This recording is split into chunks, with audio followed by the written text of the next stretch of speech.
I think if I hear you call me Becky one more time, six-pack, I'm gonna pop your tops. All six of them. Who are you?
Hey, this is Matt once again.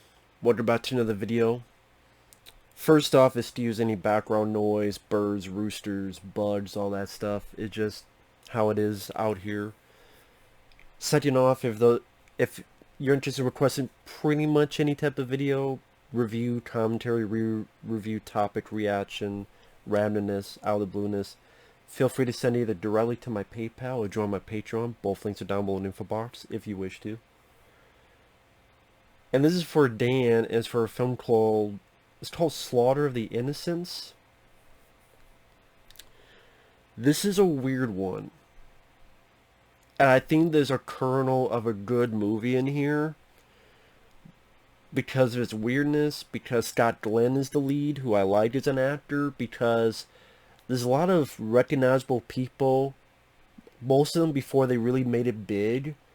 They go, I recognize that guy.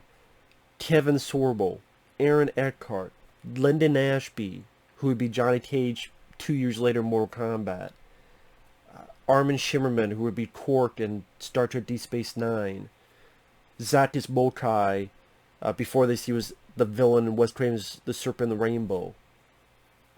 A lot of people, oh, there's Kevin Sorbo. He's a guy who's kind of working with Scott Glenn in the FBI. Or at least someone that Scott Glenn talks to.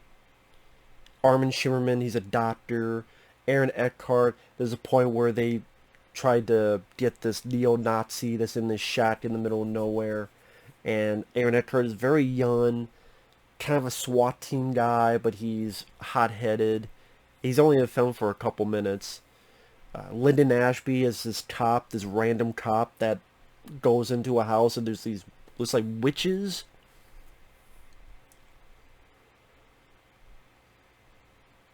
And you wonder, wait a minute, there's neo-Nazis and there's witches. Those are pretty much pointless endeavors. This is directed by James Glickenhaus. This is a guy who did The Protector with Jackie Chan. He did The Exterminator. He did Shakedown with Peter Weller. Some of the weirdness is this, and like I said, the spotting the familiar faces is fun. Scott Glenn is an actor that normally did supporting roles, The Silence of the Lambs, Bad Draft. But I like him as an actor. It's not many times he got to be the lead. He was in this film way before this called The Challenge, directed by John Frankenheimer, which that's an entertaining film if you like samurai, an American put into the middle of this situation, nice swordplay, an ending where someone gets their head split like a melon, which was satisfying. There's that stuff. But I'm lollygagging around with this plot because what James Glickenhaus does with this plot fucked up the movie. In my opinion, it fucked up the film. And I could suspend disbelief quite a bit. I like Mercury Rising, for fuck's sake, with Bruce Willis. That's about a kid that, because of being autistic, he had to read this super code from the government. I could believe that with my suspension of disbelief. This, Scott Glenn's an FBI guy. His son is a 12-year-old cyber genius. Cyber whiz. Wonder Kid. Played by James Glickenhaus' son, the director's son, by the way. His acting is average at best. I think if you had to put this kid to be such a major point of the story, it had to be a kid that knocked out of the park acting-wise. He didn't. At best, he's average. At times, he's a bit bad, in my opinion. I don't think he's that great of an actor. I wish this plot was not in this fucking story. It ruins it. Because this kid... If it was Scott Glenn and the FBI and these familiar faces you see and going after this killer, and the killer's motivation is a bit, at least, different, unique, which I'll get to, but this 12-year-old kid, he sees some discrepancy and sends it to his dad. And granted, the dad's good dad. He listens to his son. He's never argumentative, angry, shitting on his son. He's never that way. He said, okay, son, I'll give it a read that this kid printed out. He's just a weird dad because he'll take his 12-year-old son to a fucking crime scene, a murder scene. This is a kid that has technology. Technology somehow existed in 1993. He'll call his computer, and his computer talks to him. He can figure out shit before FBI agents. Outside, he figures out that these footprints... Oh, there's something up with these footprints. This FBI lady's like, what about these footprints? See how they're spaced? The guy was walking away calmly. The kid figured it out. The kid's doing most of the FBI's work. Scott Glenn and the others are going like these goose chases, like random, pointless endeavors. Like, Lyndon Ashby is a random cop that goes into this place and finds this witch, a group of witches and other stuff, and I think a dead body. And I don't think it was really related to it. It's just, oh, there's this thing, this powder thing that was found. But I don't really think it was even related to the killer. Because then it led to Scott Glenn looking at this person who was with the group who's also a neo-Nazi. And that's where you deal with Aaron Eckhart, who's like a SWAT team type of guy. And he's in the film for a couple minutes. And they shoot the shit out of this shack, killing this neo-Nazi. But really, that's all for naught, because the kid, he's doing his own investigation where somehow he puts two and two together where, oh, people have said this guy looks like God. So then, somehow that, spoiler alert, I gotta go into spoilers. I'm sorry, I gotta go into spoilers to explain this. He read this paper about two giraffes being taken from a zoo years ago. And somehow this 12-year-old kid realizes that's something to do with the killer. And then he hacks himself a fucking airline ticket. And gets on a plane by himself to go over there. And then this little kid intimidates a grown-ass zookeeper. A guy. Intimidates him. Like, This time ago, someone stole these two giraffes. And... you know there's something more to that story. And this kid, this guy is scared by this 12-year-old scrawny kid. And then he's like, okay, I'll do what you say, kid. And the kid doesn't even have like a weapon or anything. It just...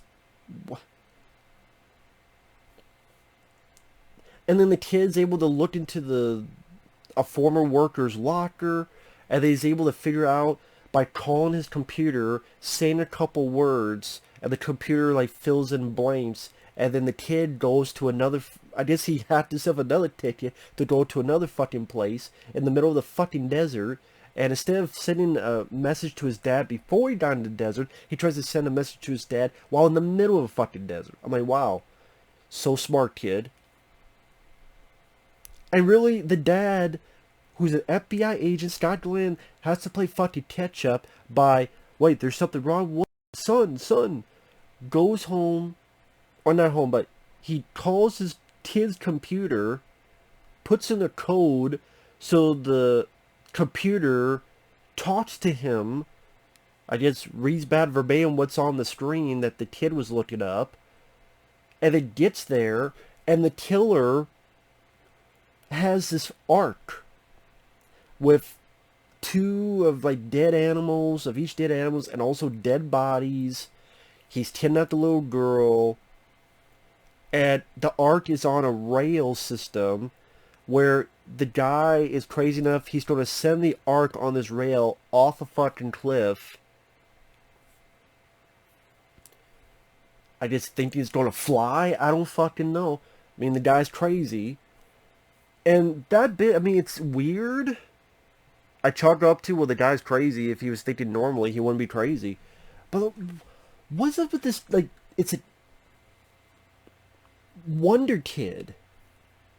Why do we need this Wonder Kid part of it?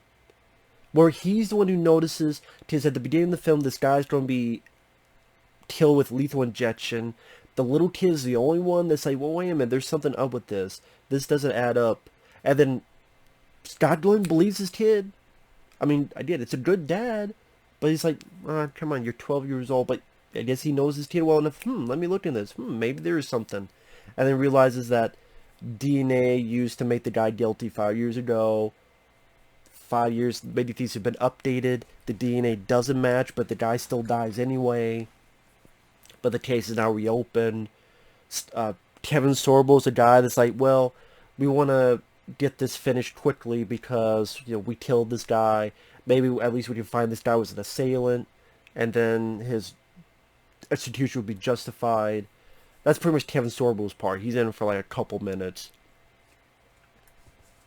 And Scott, I mean, it's weird when you have Scott Glenn as an FBI dad talking to his kid about the case, mentioning stuff about pubic hair found.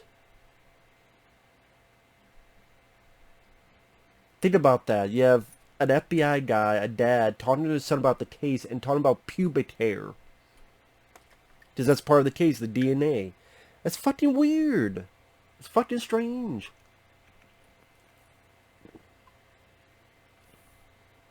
Fucking strange.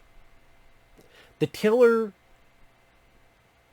I recognize a guy. I think he was in a small part in this 80s film called Ghost Town. I don't think he was in a lot of other stuff. The killer has a creepy looking vibe to him. At this point, he flips someone and impales someone on some antlers in a shop. And he's just crazy. He wants two of each animal. They could be dead.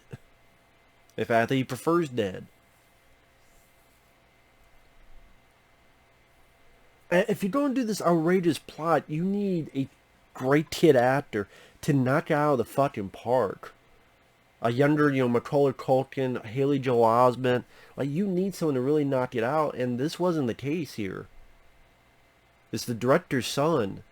And at best, he was average. At best. And that's being kind. It's like, what is up with, you know, okay, I love seeing Lyndon Ashby, but why you have a random cop seeing these weird hissing witches? I like Lyndon Ashby going, shut the fuck up. And then Scott Glenn's working with Lyndon Ashby, looking at the scene, or this one powder thing. But that doesn't lead to anywhere.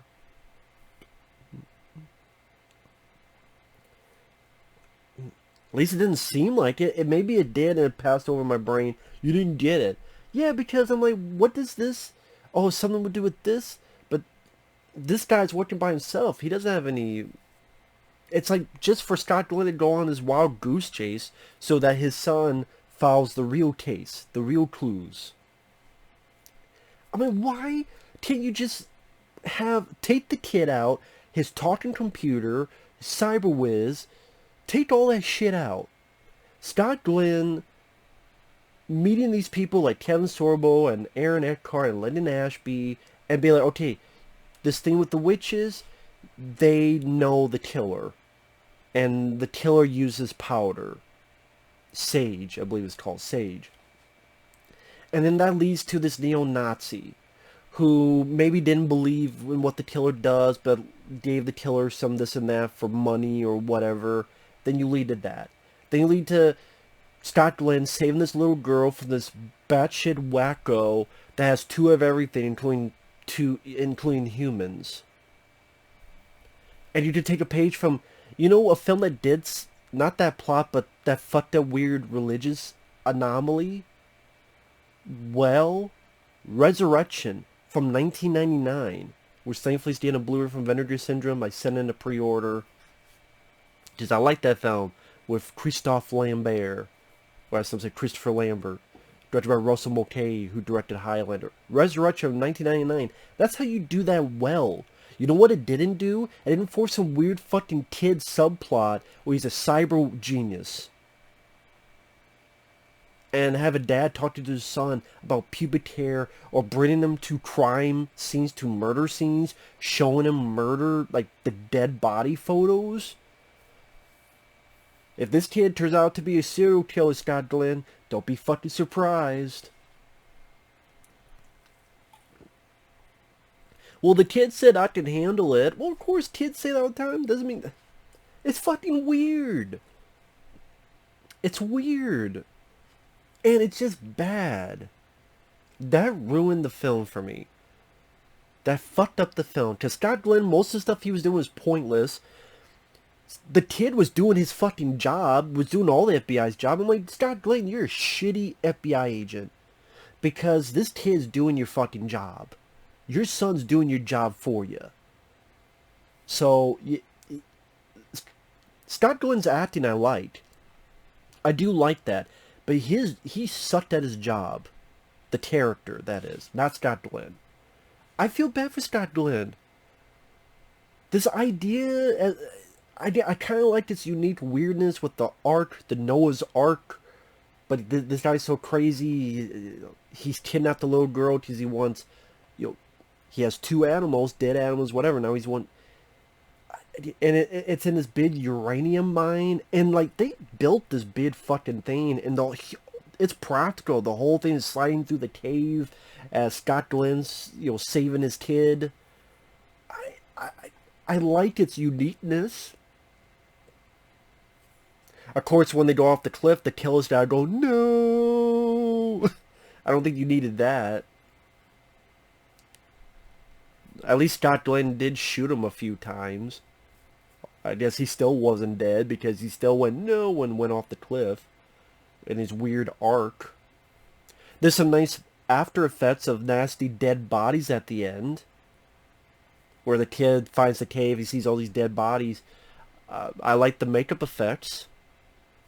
I like the the set design of that cave, that uranium mines, not cave, mine. But this whole kid plot, it's like trying to do Sounds of the Lambs meets, I don't know, fucking Richie Rich or something, or if Richie Rich starred in fucking Sounds of the Lambs, I don't know, like, or what's a very smart kid? I'm just thinking like kids with Agent Cody. If Agent Cody Banks, his case was against the fucking killer from Seven, it does. This meshing doesn't work. It doesn't work. There are serious movies where a kid is essential to it, but then you need to plot that better. You need to write it better, or you need a much better kid actor. Frailty. Frailty is a perfect example. That's a very serious story with two kids dealing with their dad, who the dad thinks he's seeing demons. That's how you incorporate kids into that serious plot, dealing with religious allegories. But Bill Paxton, may he rest in peace, He directed it. He starred it. He knew what the fuck he was doing. He cast 2 good kid actors. He had a nice framing device with Powers Booth, may he rest in peace, and Matthew McConaughey. Frailty knew what he was doing. This fucking talking computers and I don't know what the fuck James Glickenhaus was thinking, because I know he directed it. I think he helped write the story too. I could be wrong. And that's what. That's why this is a rant, because there's a kernel of a interesting, decent, at least decent serial killer flick. This whole kid shit ruined it.